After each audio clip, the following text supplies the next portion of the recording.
This is 99% Invisible. I'm Roman Mars. About 5 months ago, producer Kim Chakanetsa opened up a file that was sent to her by her uncle Manu. It was an Excel spreadsheet of Kim's family tree, a project her uncle had been working on for the last several years. So far, there are about 300 names on there, tracing our family's history deep into pre-colonial Zimbabwe, the country where I was born. Ours is a typically large Zimbabwean family. My great-grandfather had 2 wives and 15 children, and all of them went on to have a minimum of 3 kids each. Soon I'll be adding a new name to the spreadsheet and upping our family's grand tally because I'll be having my first child. So I've been thinking a lot about names. My family tree seemed like a good reference point. My family is predominantly Shona, which is the biggest ethnic group in Zimbabwe. And as I went through it, I was seeing all of the greatest hits, the classics when it comes to Shona names. Tapiwa, which means we've been given.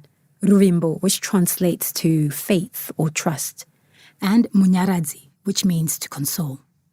There were also English names, common ones like Ruth, Gladys, and Lewis.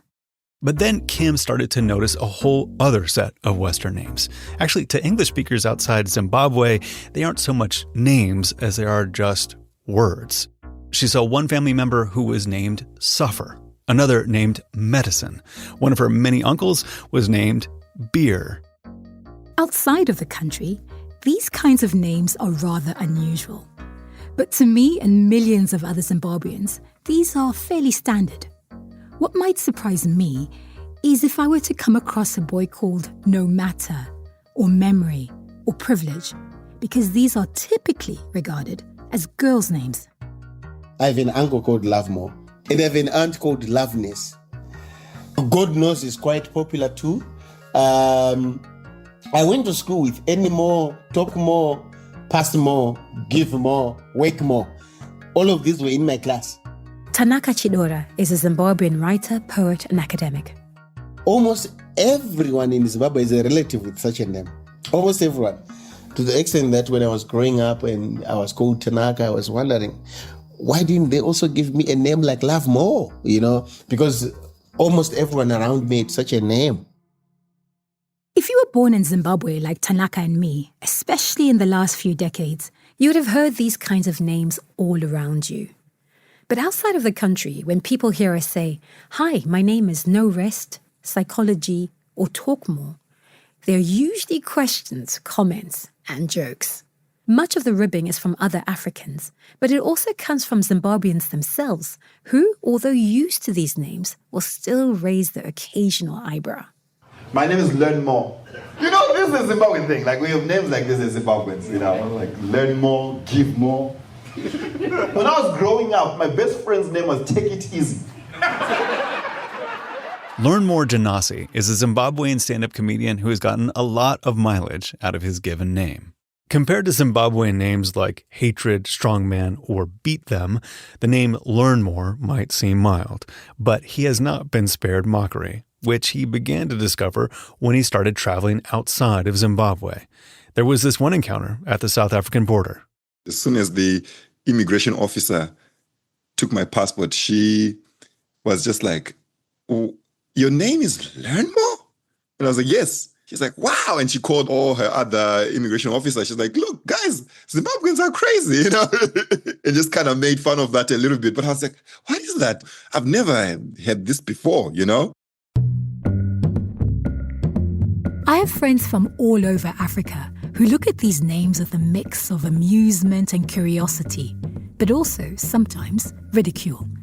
A guy I once met from Botswana describes Zimbabweans as being too whitewashed, pointing to our names as a prime example. Why were we going for these bizarre English names instead of choosing them in Shona, Ndebele, Tonga, or any one of our many other indigenous languages? Zimbabwe had such a uniquely dark experience under British colonialism, and it's not easy to square that with us choosing these bold head-turning English names. Of course, the Shona aren't the only ones who make single names out of religious expressions or big sentence-long ideas. People do this all over the world. Linguists even have technical terms for them, like sentential names and theophoric names. But I can't think of anywhere that goes as big and as creative as we do in Zimbabwe. As I read my family tree, skimming across names like polite, clever, and admire, I did start to wonder, why do we choose names like this? So common that in other parts of Africa, people will automatically know that you're Zimbabwean. The reason these names became so quintessentially Zimbabwean goes way back, before there was even a country called Zimbabwe. In our Shona culture, names were meant to communicate. Names were like WhatsApp statuses. Just like people today use their WhatsApp statuses to celebrate, brag, and reflect in front of their communities, Tanaka Chidora says Shona names traditionally did something similar. Those names carried the stories of parents' hopes, dreams, and worries. Names were carriers of our aspirations, our achievements, our grievances, our tribulations. Just to note that although there are many other ethnic groups in Zimbabwe, I'll be focusing on the Shona. Within the culture, names could also be used to chide, insult, or even settle scores. For example, Tanaka says a mother who finds her in-laws to be troublesome might name her daughter Netsai, which means to bother or to nag. A man who has gone through lots of problems could give the name Namu to his son. Namu means misfortune or hardship. They were meant to communicate to us and to our neighbors that this is who we are, this is what we have achieved, these are the problems that I'm going through right now. Names could be a plea to ancestral spirits for guidance and protection. They could express future desires and imminent fears. Zimbabwean academic Ignatius Mabasa remembers the saga behind how one of his great-uncles got his name. The story goes that one night before his uncle was born, a family member ran off with his neighbor's wife. Her husband threatened to get revenge by burning down the entire village. The same village, Mabasa says, where his uncle's parents lived. So they had to escape and run away. They sought refuge with some relatives who were living far away. And so that was the very same night that he was born. And he became Ticha Pondwa, which means we will be murdered. For the Shona, this way of choosing and giving names, in fact, their entire way of life, was turned upside down starting in the late 19th century. The British diamond magnate Cecil John Rhodes, I'm going to pause for booing, enters the story here. He played a major role in establishing South Africa's colonial government and began plotting to set up a similar colony to the north. This was the country which he brought under the British Crown and formed into a British colony. Rhodes financed the British invasion of territory occupied by the Ndebele and Shona people, territory that Europeans nonetheless felt was theirs for the taking. Wild lands in the heart of Africa, which his vision pictured as the home of a thriving, prosperous people, but populated at that time only by wild beasts and roving tribes. In 1895, after a brutal war, British settlers created a new colonial state named after Rhodes himself. Rhodesia was established as a so-called settler colony, which is exactly what it sounds like. Large groups of British settlers took the land by force, establishing their own government and steamrolling over the Africans who lived there. It was a total attempt at transforming a whole people. Innocent Msindo is a Zimbabwean historian.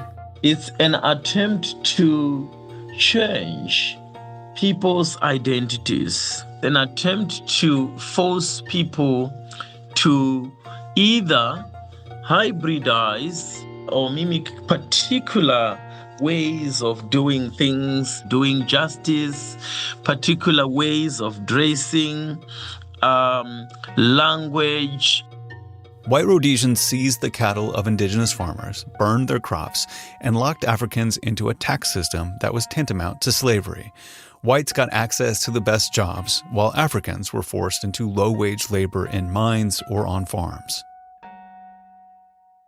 Under this new racial hierarchy, English became the language of power. Africans had to adapt. Being able to speak it as an African granted you a little more access, perhaps a slightly higher position on the farm or on the factory floor. That meant that ancient traditions began to take a back seat to the more immediate realities of colonialism. Shona naming practices, where parents gave names that told stories and were meant to shape their children's destinies, those were becoming less common. Ignatius Mabasa says at times people would find that their name was considered too difficult by their employer, so they were given another one. So, my name is Tirivangani. Oh, that's too long. That's too long. Can I call you Peter? So you have a period, probably say from the 1920s going up. Most of the names that you have among indigenous people are names that are being derived from the association with the white population. So I'm working with Mr. Brown. I'll go and give Mr. Brown's name to my son. If Mr. Brown has children, I'll also give names of Mr. Brown to my children. One of the driving forces in the replacement of Shona names with English ones was the church. Christian missionaries descended on the region, setting up churches, hospitals, and schools all over the colony. Some of those missionaries encouraged Ignatius Mabasa's grandmother to come to school. Eventually, she was baptized, and with that came a name change. My grandmother Mazurega became Emma, and her brother Simbare Kutaya baptized John. Mazurega, or Emma, would eventually give birth to a son who was baptized and called Augustine. He in turn had a son named Ignatius. Similar naming choices were being made at the exact same time by Africans throughout the colony. Shona names did not disappear, but they were mostly just used at home. In public, at school or at work, English names dominated.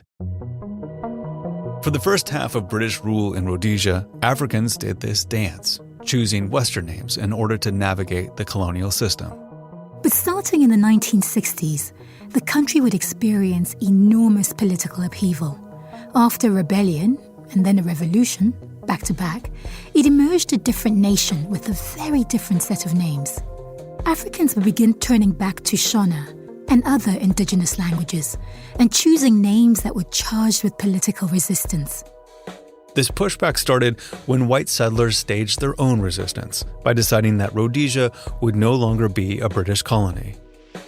The people of Rhodesia will not be hindered in our determination to continue exercising our undoubted right to demonstrate. Led by Prime Minister Ian Smith, Rhodesia declared its independence from Great Britain in 1965. We do, by this proclamation, give to the people of Rhodesia the Constitution annexed hereto. God save the Queen.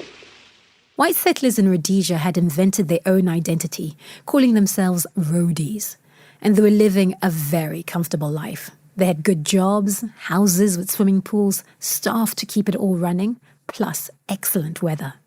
Thanks to an aggressive Come to Rhodesia ad campaign that beckoned to white people in Europe and the U.S., the settler population swelled to about 273,000. But this was a tiny minority compared to the roughly 6 million black Africans in Rhodesia, many of whom had been forced off their land by the settlers. Those Africans had hoped to participate in Rhodesia's government. But when the colony declared itself independent, it became clear that this new nation would be run exclusively by the white settlers. For the Africans, this was the last straw. They began to suddenly have their eyes open. Wow. Oh, so we are oppressed. Oh, so we also have a culture. We have a language. We have a right to be, this is actually our land. They were witnessing this massive wave of independence movements sweeping across the continent in the mid-60s. Inspired and emboldened, Africans in Rhodesia turned from assimilation to full-scale, open rebellion. Everything from attacks against the state, launched by insurgent and nationalist groups, to the symbolic shedding of European names and returning to African ones. They start giving names that address or speak to this situation of being oppressed. People were choosing assertive, statement-making Shona names. Leading the charge were nationalist leaders who took on names like Keorairoba, which means to spill blood, and Chibwe Chitedza, which is hard to translate but basically suggests someone who cannot be moved. Ignatius says one of his uncles was given a name that reflected this growing sense of defiance. His full name was Tichava Tonga Mabunu. We will eventually rule over the whites. What a name. Coming up, Zimbabwe wins its independence. And with that, the nation's culture of big, bold names really takes off. That's after the break. After 15 years of war with the white Rhodesian government, Africans finally won their independence in 1980. They renamed their country Zimbabwe. Zimbabwe was one of the last former colonies to win independence. After watching its neighbors struggle to figure out what to do with their colonial legacies, Zimbabwe's new government decided the best approach was to go very slowly. And this spirit of gradualism would even inspire a shift in Zimbabwe's naming culture. The new prime minister was a man named Robert Gabriel Mugabe. There is a lot to say about him and his complicated legacy. But the Mugabe of 1980 embodied the moment. He was a revolutionary leader and an icon of anti-colonial resistance. But he also was a missionary-educated man who spoke crisp English and was known for his love of cricket and impeccably tailored Savile Row suits. There is that saying that Mugabe was more English than the British. This is historian Innocent Msindo. The political leadership of the time was more English than the English. As Prime Minister, Mugabe encouraged gradualism. There was land redistribution, but it was small scale. New schools were built, but many of them continued to mirror the British system. Other colonial flourishes remained too. African judges insisted on wearing powdered horsehair wigs, and English held firm as the official language in education, government, and just about every other part of civic life in Zimbabwe. But as the country was figuring out its new identity, what to keep and what to shed, one of the main places where Zimbabweans could really experiment and push boundaries was names. We're talking of a free Zimbabwe. Givemore Shona is a Zimbabwean academic. So we're also free to do whatever we want with the language as long as it satisfies what we want to do with the names. We can break the rules. We are now free. After nearly a century of repression, of being told what you could or could not do, it was in this new free Zimbabwe that the culture of wild experimentation and play with names really took off.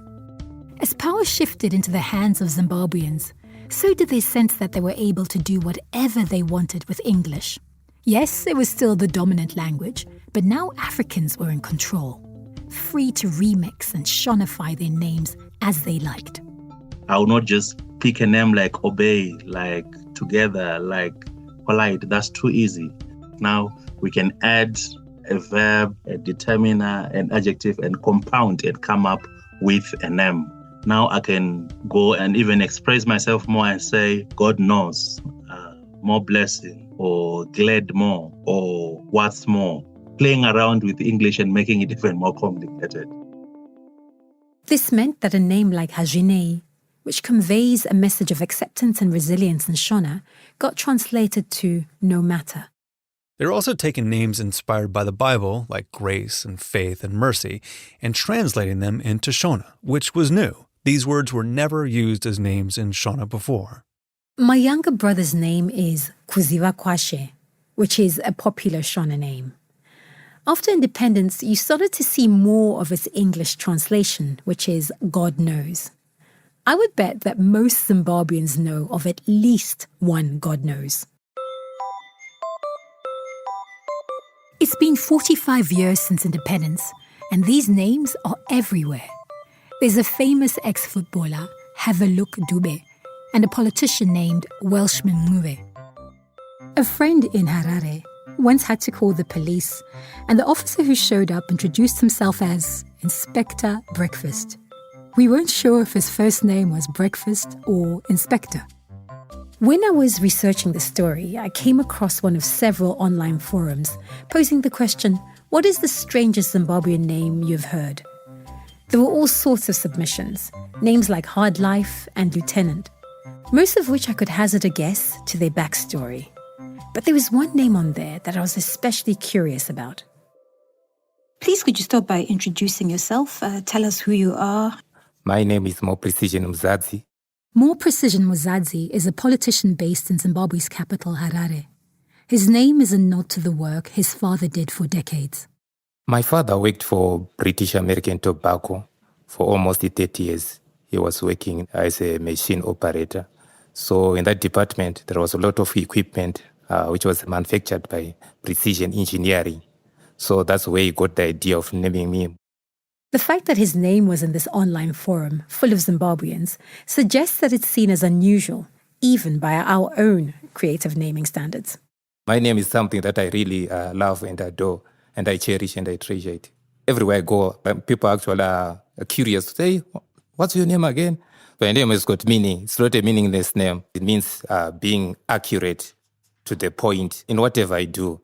So it's kind of inspires me to do the right thing. In the last 2 decades, Zimbabwe's economy has been in collapse. Record-breaking inflation forced millions to leave and fan out across the globe. This means that the rest of the world has had a lot more exposure to Zimbabwe's unique naming conventions. These unique names have also gotten much more attention outside of Zimbabwe, thanks to social media, especially TikTok, where they are a popular punchline. Which African countries have the weirdest names? Zimbabwe. I know someone whose name is Gearbox. Gearbox! Let me tell you what they do in Zimbabwe.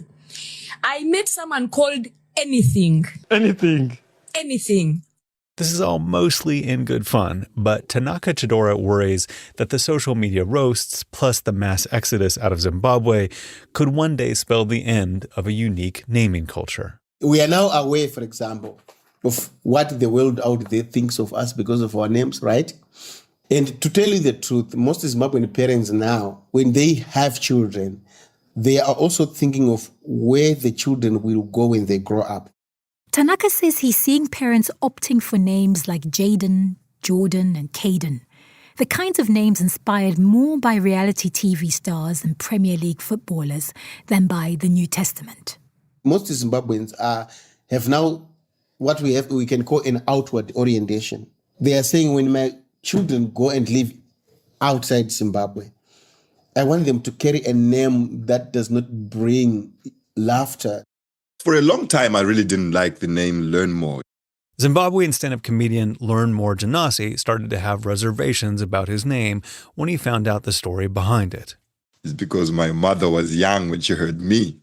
So my name was a message to my mother to always remind her to learn more from what she had done, you know? So for like a week, actually, my name was Realize. They actually named me Realize. And then they realized, no, that's too much. Too on the nose. Let's name him Learn More. When Learn More first started performing around the world, he used the stage name Long John the Comedian.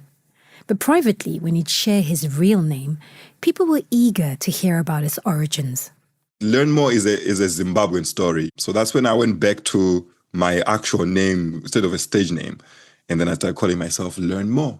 And it's a conversation starter. As soon as I introduce myself, everybody wants to know why. And that's my way to start educating people, you know.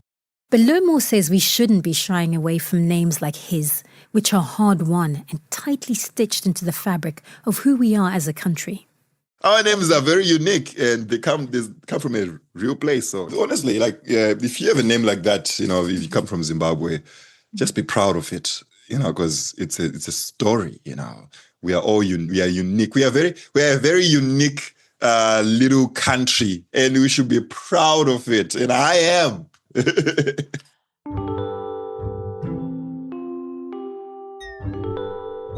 My relationship to these names has shifted over the years. For a long time, they felt foreign, not really ours.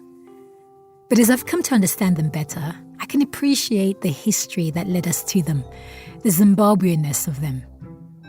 When it came to naming my child, I wanted one that did what our names have done for generations, whether in Shona, Ndebele, or Zimbabwean English. I wanted a name that told a story. Every year in Zimbabwe, you have a long, dry season. And when it finally rains, everything changes. The landscape is green and lush. It's completely transformed. My son came after a long wait. His name is Yanaya, which in Shona means the rain has come.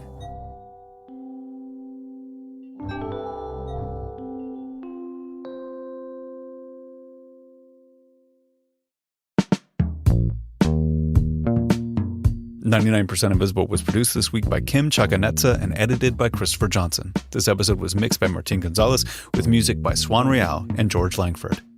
Fact-checking by Nydia Bautista. Special thanks this week to Trust Semende and Adam Hutchings. Kathy Tu is our executive producer. Kurt Kolstad is the digital director. Delaney Hall is our senior editor. The rest of the team includes Chris Berube, Jason DeLeon, Emmett Fitzgerald, Vivian Leigh, Lashima Dawn, Joe Rosenberg, Jacob Medina Gleason, Talon and Rain Stradley, and me, Roman Mars.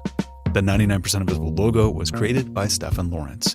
We are part of the SiriusXM podcast family, now headquartered 6 blocks north in the Pandora building in beautiful Uptown, Oakland, California. You can find us on all the usual social media sites as well as our own Discord server. There's a link to that as well as every past episode of 99PI at 99pi.org.